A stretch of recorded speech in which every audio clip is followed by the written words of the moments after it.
On this week's episode of Just a Walk, thanks, we give you a stack of bets in the Olympics for the remaining events that you can choose to follow or ignore. Where there's some really, really wide gear in there. That's at the back of the show. We kick off with a bit of a deep dive into Lindsay Bowles, the man behind the scenes at Mailbag, Bloodstock, the Mailbag, and everything I do. He's a guru, and you get to learn about him. And then Butch dives into the first and second season sides at the end of the season and just sees where they're at and sort of what he'll focus on to measure ourselves. Hope you enjoy the show.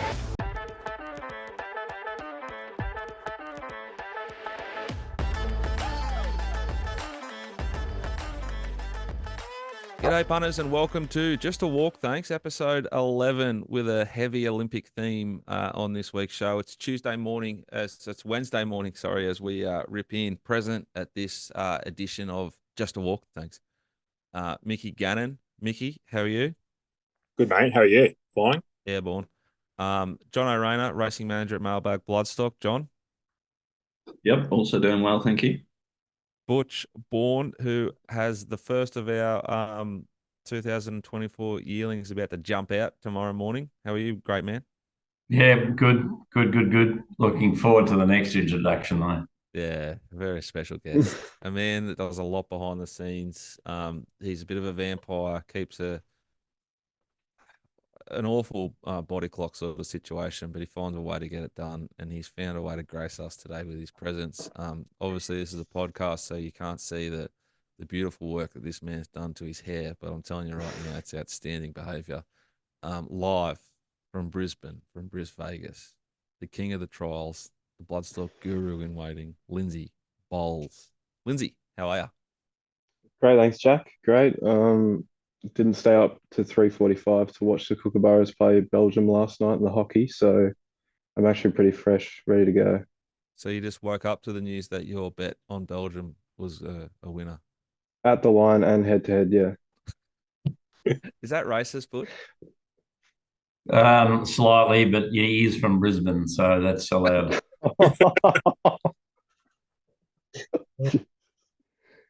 We haven't beat them in about 4 years. We had negative 11 goal difference the last 7 outings against them, and they were 380. If you put your mind to it and just really focused and got your diet right and got your training right and worked on those 360 pirouettes that you sent into the WhatsApp a few times, like how far off the Kookaburras squad are you? Very, very long way. Well, that's not what And he that's sort of gave me probably on the phone, guys. that's probably understating it. Mickey Gannon, Lindsay's a valuable team member and does a lot for us around the grounds. But it's his first time, presenting to our audience. Have you got any sort of questions you'd like to ask him to get to the audience can get to know him a little bit?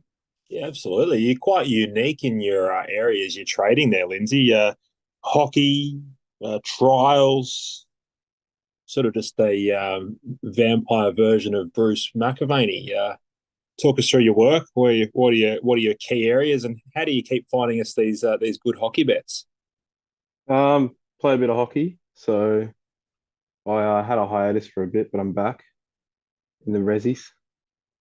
So I play a bit of hockey, talk to the boys. I'm watching it a bit, so get a bit of a line there. When we say Um, resi, talking like local resis or like proper resis. we're talking second grade in the Brisbane Hockey League, so Yeah, big boy stuff. Big boy stuff.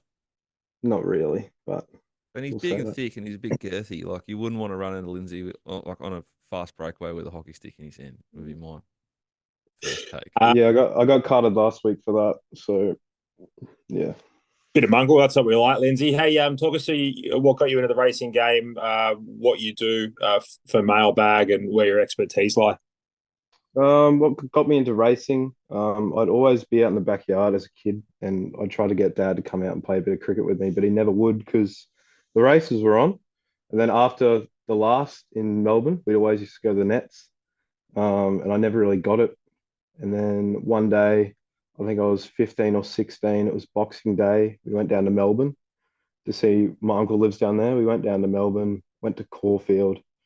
Um, Mum gave me $20 to spend, and I walked out with a lot more than that. And it's quite funny because I wanted to just go Boxing Day shopping because I saved up a bit of money, and Dad dragged me out to Caulfield, but it was a really good Right. day.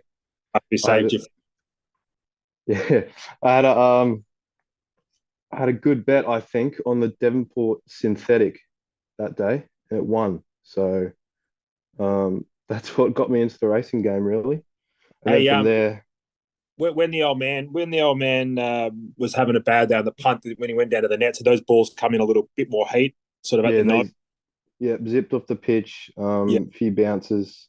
I always used to know because half the time I wouldn't wear my helmet, and yeah, sometimes he'd be like, "Oh, chuck the helmet on today." So yeah. My kids can attest to that. I'm sure Jack's will eventually as well on a Saturday afternoon.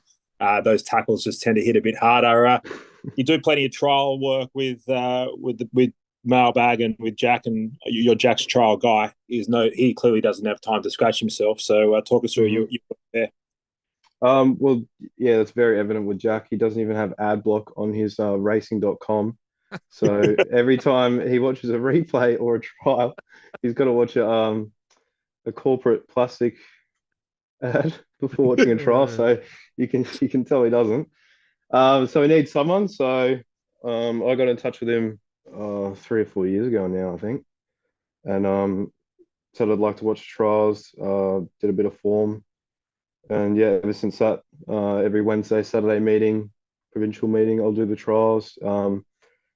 And yeah, more recently, last couple of years, if we've got a bloodstock horse heading to a maiden or another race, I'll watch the trials, line up the form type of thing to see if it's a weak maiden, strong maiden.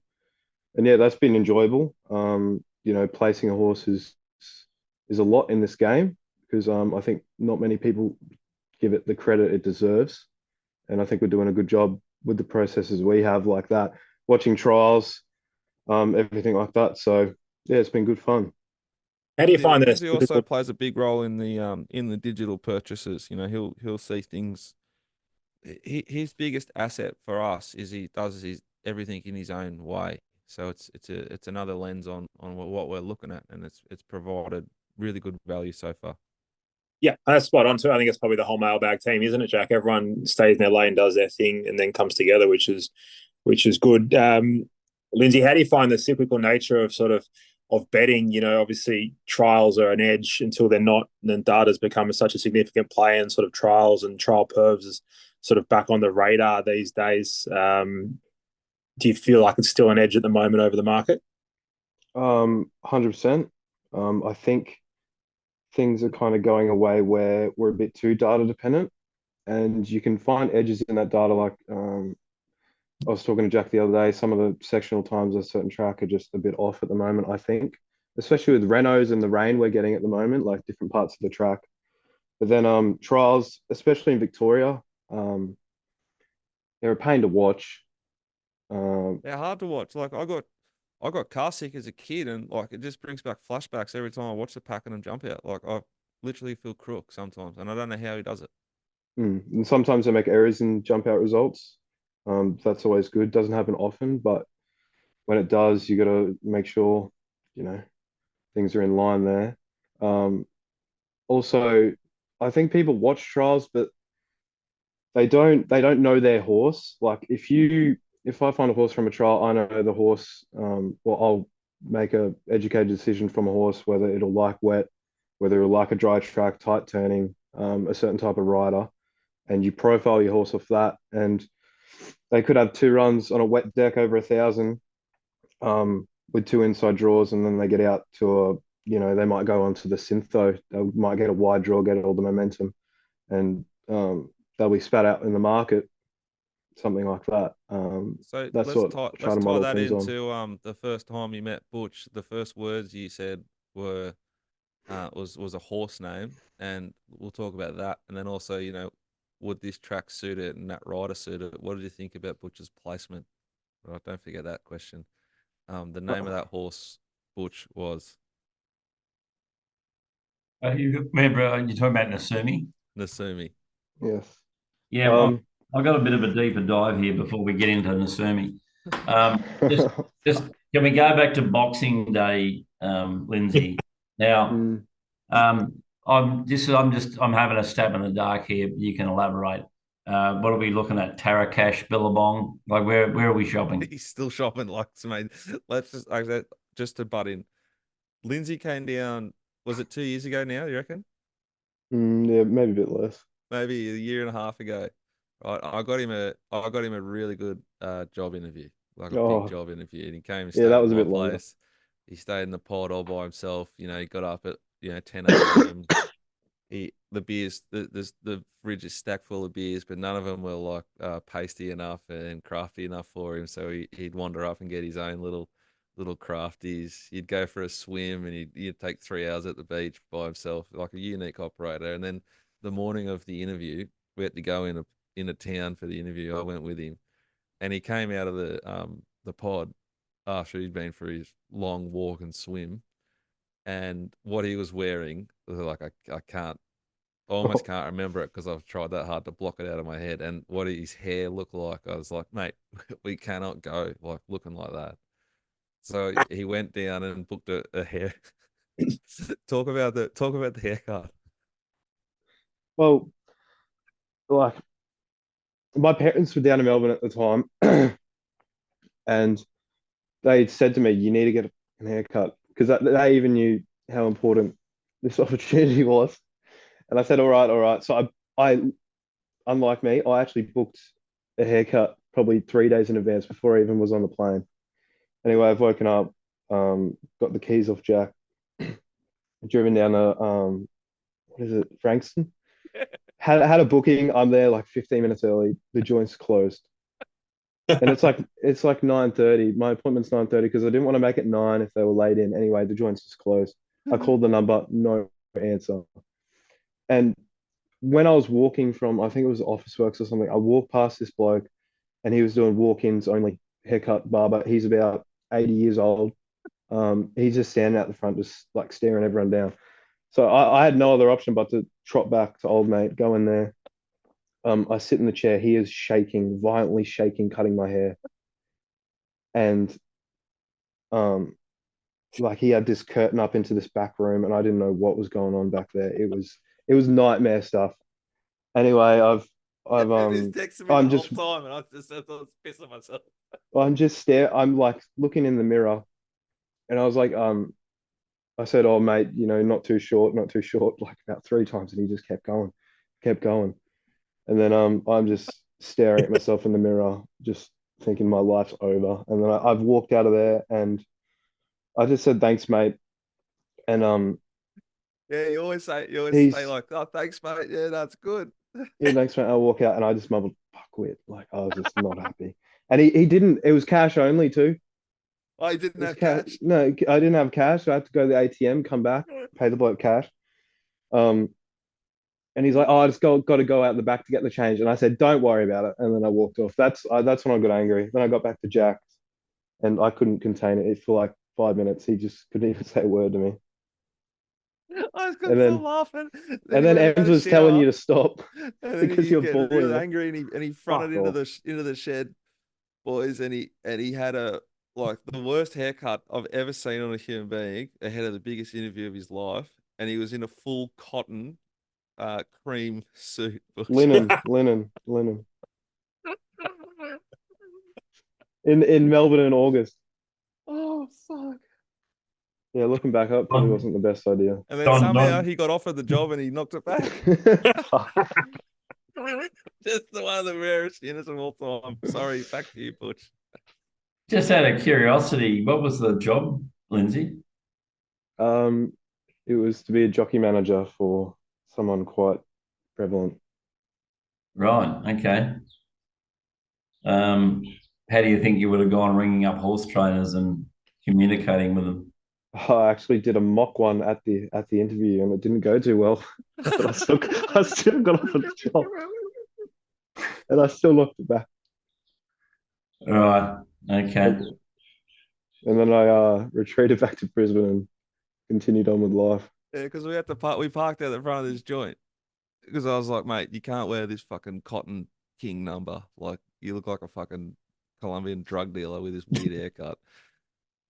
So I had to dress him in my own clothes. And then after the interview, he was going off to have a night out in Melbourne and shit. So in the car park, he had to get changed like down his undies back into his cotton suit after the interview. Yeah, I actually walked with the And suit he's wearing like a on. stupid hat to cover his head. That's all I had. All right, back to you, Butch. Straighten us up. Sorry. Yeah, yeah, come on. Let's get back on track here. Now, Lindsay, when you're looking at these trials and these jump outs, Mhm. do you find that there's a certain pattern with trainers and how they trial their horses, how many times they trial them, and the way they're ridden? Um, yeah, pretty much. I'd say 90% of stables, I probably know what they're going to do. Like, they'll might give them a quiet first one, search them out, half in the second one, then third, they'll give them a full rev. Some camps like to just keep them on the bit. Price Camp, prime example. A lot of theirs will just stay on the bit and they won't really give them a, searching jump out. Hayes are kind of similar, but every now and then, you'll see some of their mile horses get ridden out quite a lot. The only camp really in Melbourne I can't get a handle on is Nick Ryan. Occasionally he'll just send some and you'll be very confused. But I guess that's all part of the game. When you're running a stable like his, you can kind of do what you want. Yeah. So you go back into your memory bank. So when you see trainers with certain patterns, and then all of a sudden you see, like say you mentioned Nick Ryan, you see them send one out for a searching trial.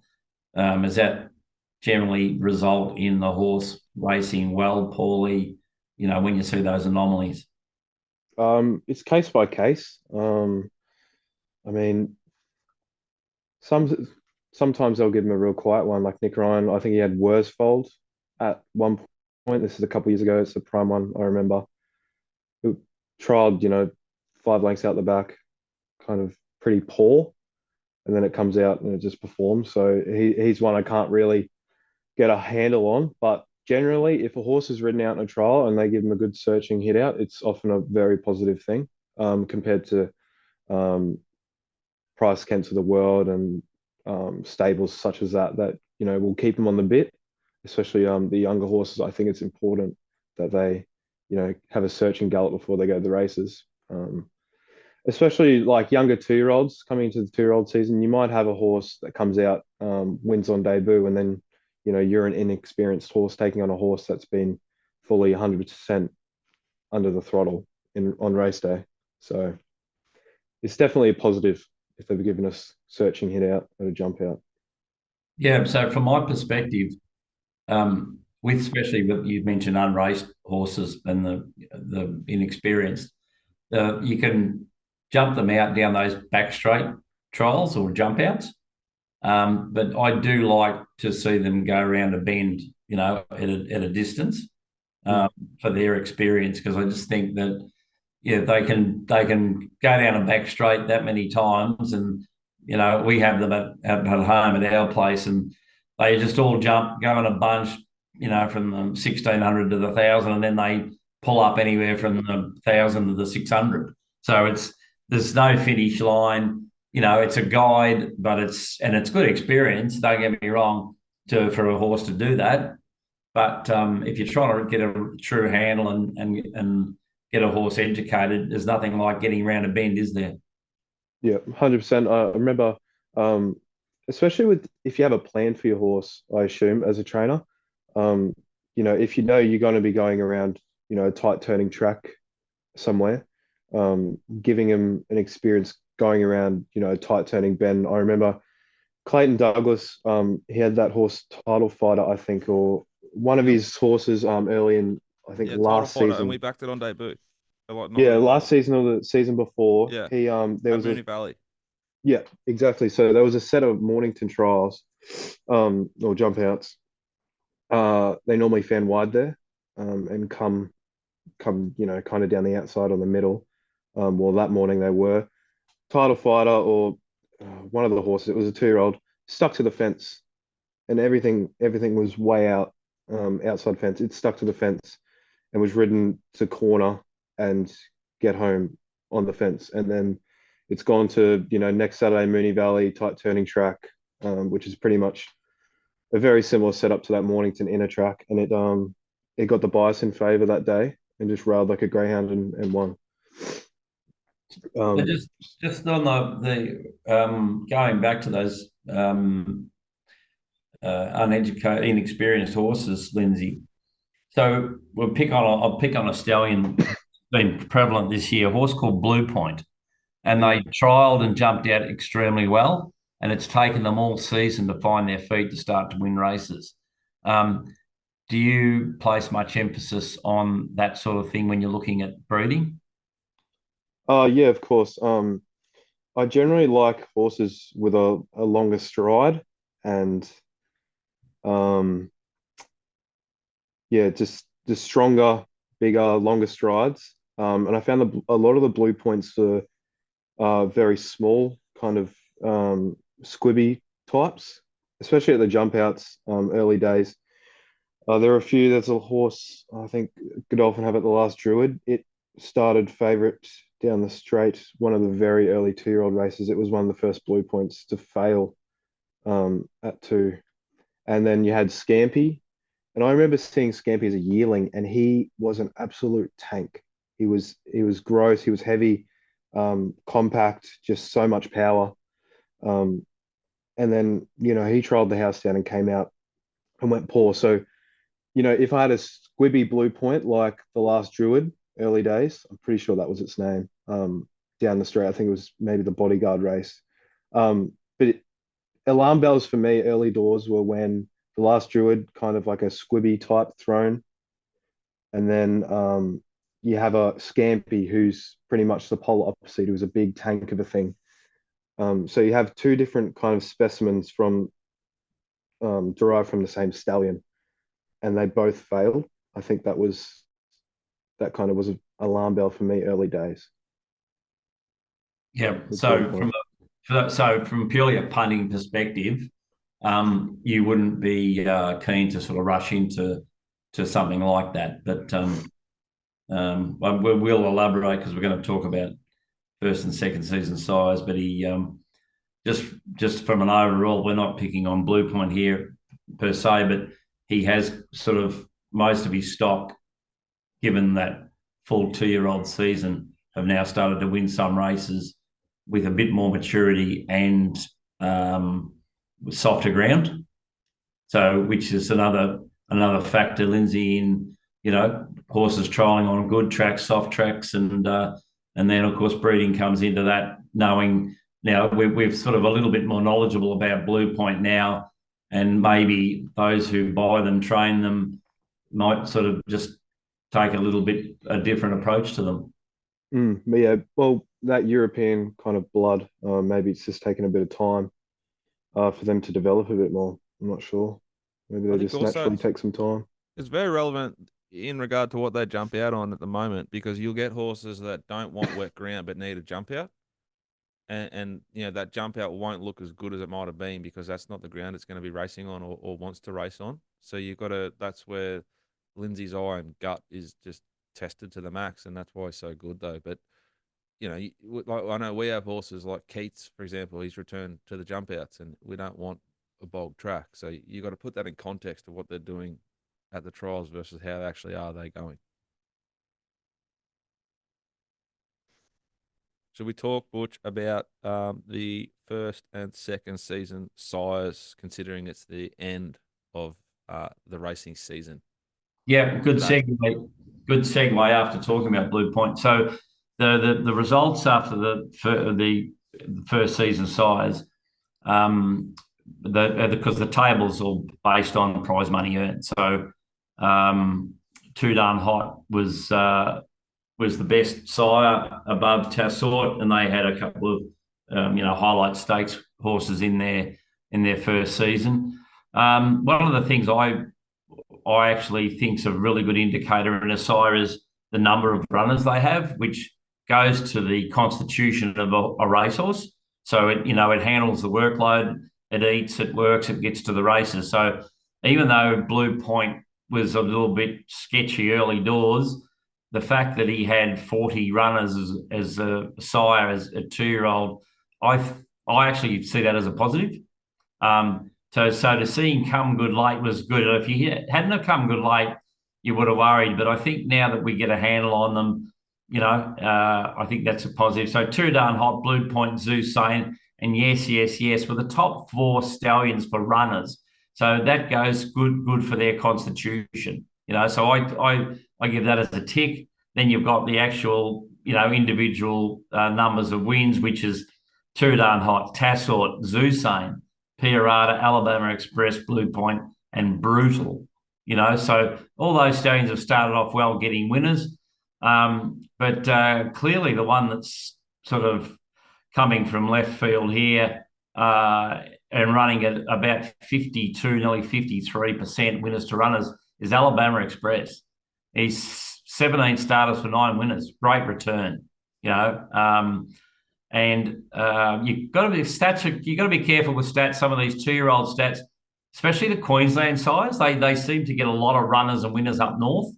A lot of those tracks, you've got to take that into account.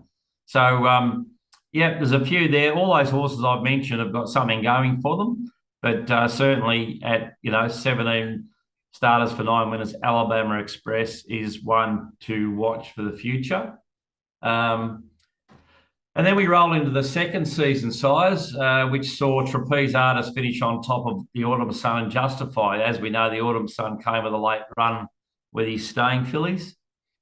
But a few stallions I'd like to highlight out of that, once again, are based on figures. We've got horses like Brave Smash, great return, runners to winners. Saxon Warrior, Ace High, New Zealand stallion, and one that's absolutely through the roof at nearly 64% winners to runners is a horse called Real Steel, a Japanese horse standing at Arrowfield, and the sire of a few horses. One of them, which I have, is Nasumi, which, as we go back to the story where Lindsay, when I first met Lindsay, he wanted to know all about Nasumi because he'd seen it have a few jump outs, and he identified her. She's a filly. Jack, you're at Sandown the day she raced. She's obviously got a lot of ability. She'd have it whether I had her or not. But she's got a future. But that's a good stat for that stallion. So don't know where he's at the moment. We spoke to Alison the other day about her stallions. So bad luck about the Autumn Sun. He's not serving this year. He's got a pelvis issue. That's really bad luck for him.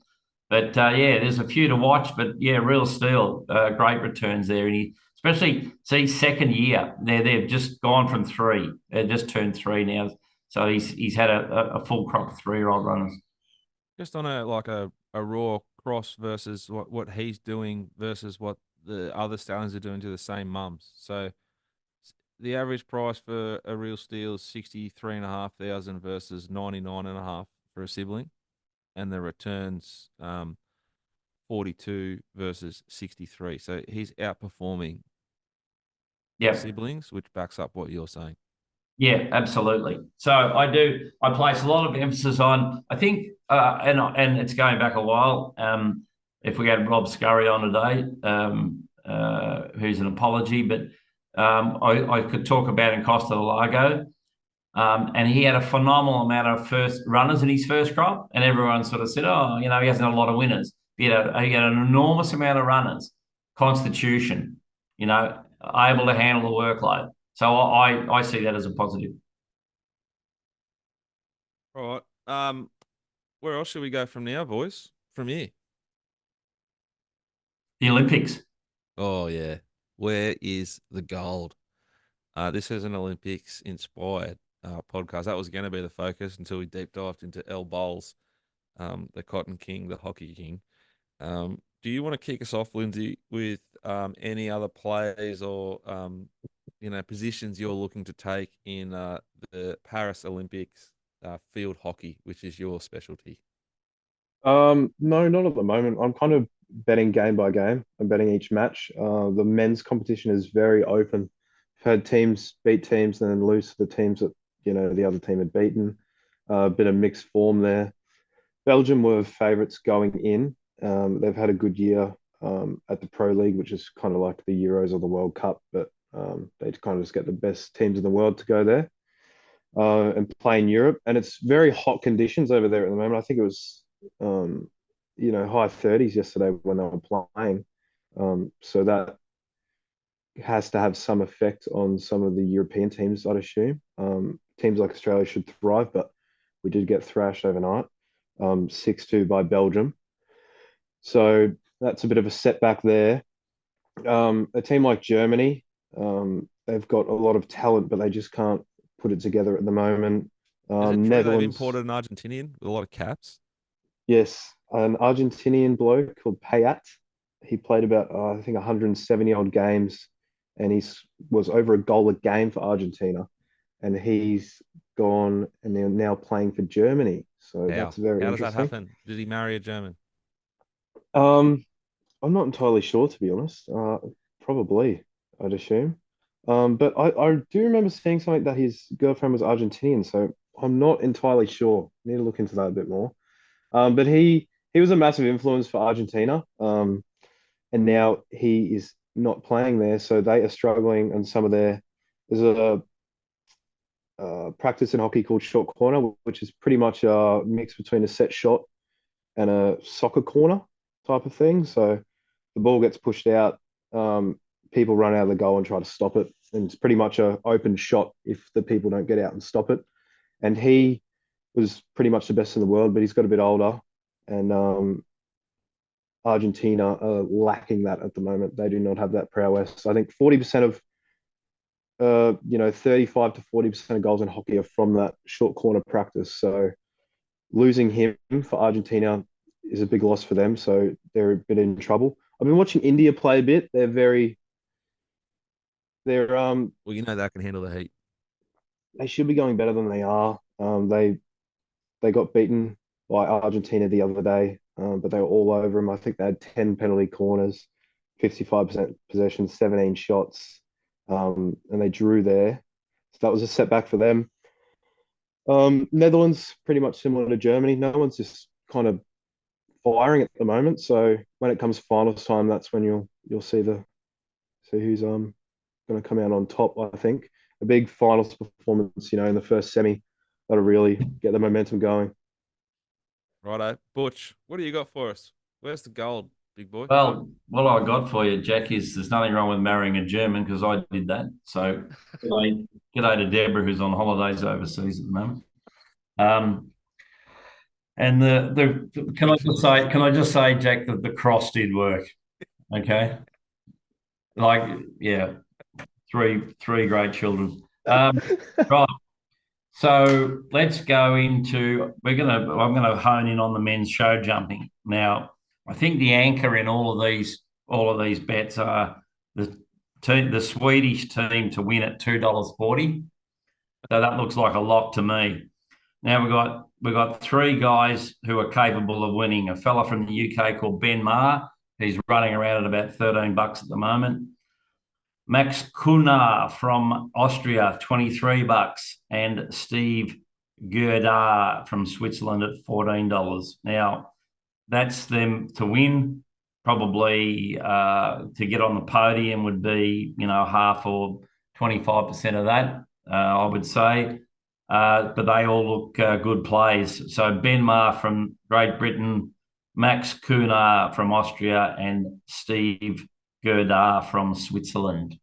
They are my plays in the men's show jumping. I love it. Gano, before we started, Gano, you were talking about sectionals, and I think you might have been drawn to Matty Hill's voice. It might have made you feel a bit safe there on the airways, and you focused in on the rowing. I didn't know what it was, but yeah, no, you make a good point there. I think maybe it is just Matty Hill's just made me feel nice at home. Tones. Yeah, the sport you get to sit down, so it's enjoyable. Now, Emma Twigg from New Zealand, she's $4.60, and Tara Rigney, Australia. Twiggy and Rigney in the women's single sculls. I don't know who this chick is, Caroline Forgen from the Netherlands. Like they got small hearts, so she's $1.20, right? She's produced a 7.29 in her quarterfinal, semi-final, whatever that is, on the way to the finals.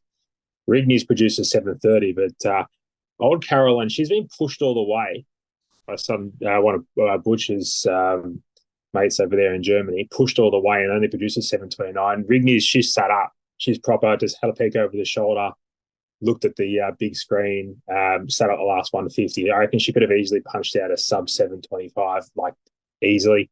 Twiggy, much the same. So we're going to back Emma Twigg, Tara Rigney, $4.60 and $7 to get one over the Netherlands in the women's single sculls. There's the play. I actually like this the most because, like, I'm going to watch the show jumping if it's on, but I'm not going to understand what's happening and if I've won or not till they tell you. Whereas this, I can watch it and I can roar. When is this? Do you have any idea? Good question you ask. The 3rd of August, 6:18. So it's prime time. You don't need to be watching Tommy Steinfeld at this time of the night. It'll just be straight onto the women's single sculls. 6:18. 6:18 on the 3rd of August, 4 days away. 6:18 on the 6:18 p.m. Eastern Standard Time, 3rd Eastern. of August. Jonathan, Kiwis got off the mark. They got away. They got one away, didn't they? Did they not? Yep, we won the women's sevens overnight. So gold. I think that's the only medal we've got so far. Oh, I watched that this morning. Heartbreak for the Aussies. Tackle missed. Length of the field try under the sticks. Easy conversion to seal it for. I think it's the Yanks. Sounds like if we listen to Gano, we might get another one with Twiggy.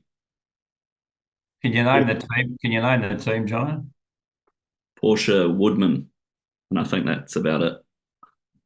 I think she's very good. I think that's her name. What do you got for us, John? Did they crack out a haka, Jono, for the sevens? The men definitely. I believe the women do. Yeah. I think so. He's watching a lot of it, as you can tell. It was like 5 a.m. No chance. So it's 7 o'clock your time, please. No, 5 a.m. New Zealand time. Anyway, 3 events here. Now, I don't know if I can be as convincing as Mick was with his sectional data, but just take it on gut feel. All right, we'll start with the women's 200 meter. Sharika Jackson from Jamaica. For anyone that's had a little bit of time to watch Sprint on Netflix, a little documentary series about sprinting, would have seen that Sharika Jackson killed Gabby Thomas, who was the favourite in Budapest at the World Athletic Champs, and think she does it again. She's $2.75. Is this running? Running, yeah. Sorry, 200 meter sprint. Yeah. Sharika, we're talking to an Australian audience. When you say 200 meters, we're thinking freestyle, baby. Yeah, right? we're looking at freestyle, mate. Sorry. Yeah, sprinting on the track on land. The other one is the women's triathlon individual, which hold the phone up. You've done your form here. I believe that might be a biathlon because the water has too much. I don't know what the technical term it rained real heavy, and all the water had to get into the river, and it took a bit of Grogans and stuff with it. So make sure this person's not a strong swimmer, Jono. She's a cycling specialist. I hope. Georgia Tafer Brown, take her each way, gold medal and to win a medal from Great Britain. And finally, the one from a bit of left field here is the men's climbing combined. What is that? What is that? What sports? Rock climbing. Yeah, climbing. What do they do in this sport? Horse? What do you think they do? Like, are they are they climbing in like the Alps? No, indoor. Or is it indoor? Like Indoor up the wall. Have they got like ropes and stuff, or is it free climb? What are we talking? I think they have ropes. This guy doesn't need a rope, but I think he'll get one. Jakob Schubert. Austria. What a great name. Very, very, very, very good climber. Where's he from? Yeah. Austria, as you'd expect, good climber. Yeah, absolutely. That was coming back to Hitler, that was where he had his lair, didn't he? Or was that Switzerland up in the hills? Maybe it was Switzerland. One for Butch. Don't have to Well, ask the former Argentinian yeah, turned German. he was. I don't know. There was a I think bit he's born in Austria, but obviously German. But I think he had a lair maybe in Switzerland. Eagle's Nest. Yeah. There was a bit going on there in the house. So his mother was his father, and his brother was his sister, or I don't know. But he was a pretty fucked up unit, that Hitler. But but I think he was officially born in Austria. I believe so. Yeah. I Yeah. believe so. Yeah. Yeah. So that's We my. don't need to spend too much time on him. No. I've got another one. Probably a good idea. I've got another one. Yeah. It's from an old man. He came home. First thing he said after he got home, he's a teacher. Got home from school. First thing he did, march down here. I've got a bet for you. And he said, "There's a bloke. Is a swimming event. What is it? I'll find it. It's a swimming event where you do the different strokes. Medley. Yeah, Yeah, the medley. He Frenchman. said this. Yes, the Frenchman. He said he won the 400 by 15 meters, and 15 meters seemed like a lot. And now he's going back in trip to the 200, and I think he's $1.60. The old man said. Find it. Run them into the ground, you reckon? I think he'll still be too Especially speedy when he's back in doing the trip. breaststroke, He's hard he gets his fit. head up and just hears the crowd roaring. He's gonna have a lot of go about him. Yeah, Leon Marchand, A great 200-meter individual medley, What price are we getting? 60-ish. He said. Oh, don't want that. All right, you ready for mine? Here we go. This is the women's BMX race. Okay. She's This is Dutch. right in your wheelhouse, Jack. Yeah, she's Dutch. Her name is Manon Venstra. MANONVEENSTA. She's $34 to win. She's big value. She's got a lot of go about her. Some of the thickest thighs you'll ever see. Like that, but it's all power, massive engine. I've done a stack of research on her, and I think she's going to be very hard to beat. And $34 is fat. I'm also going to back Cole Chalmers to win the 100-meter freestyle. I love what he did in the relay. He looked very sharp. I think it might have been last night. And I reckon the Aussie girls will hopefully Quinella the 100-meter freestyle. Shana Jack goes out real hard, and then she sort of wobbles late. And I've forgotten her name, the Queenslander who won the 200-meter freestyle and beat Ariana Titmus. She's just like, she's a get back run on type. And there's the ultimate get back run on type is the Aussie who will be in the breaststroke 200 meter final. He made 2 lengths in the last 30 meters in the quarters or the heats or something last night. I watched it. He is winks. Like he just gives them a start. Doesn't matter what tempo they're going. He like wants to be in the wake. He loves the wake. He savages the line, Sheen style. So they're the Aussies to watch in the pool. Manon Vestra, $34 to win the BMX race in the women's. That's about it for Just a Walk. Thanks, episode 11. Jono, quick wrap of our stable. We had Rashiri kick off for Reese Goodwin on Monday at Pakenham on God's Plastic. And boy, oh boy, did it not savage the line. Yep. Yeah, it did indeed. Got right back there with the eventual winner from the Graham Begg stable, Written Tycoon filly. They paid 400,000 for, I think, something like that. But yeah, Rashiri got right back, and it was 1,200 meters. He got up to 2,000 meters in his first preparation, so we're expecting the 1,200 to be, on the sharper side for him. But credit to Reese, he thought he trialled up pretty sharply, so thought he had a good fresh run in him over the shorter distance, and that he did. Probably with a little bit more even luck, he gets a bit closer and potentially wins that race. So he's an exciting horse going forward for his ownership group. 100%. And great comments from Stacky too after the race. Said he rode him previously and said he's improved and felt sharper, different horse. So that's good for us. Yeah, exactly. He had 3 rides on him under the previous stable, and he certainly didn't think he had the turn of foot that he has now, which is really exciting, especially if he can Well, we know he can get a trip, but we expect him to obviously get over a bit further.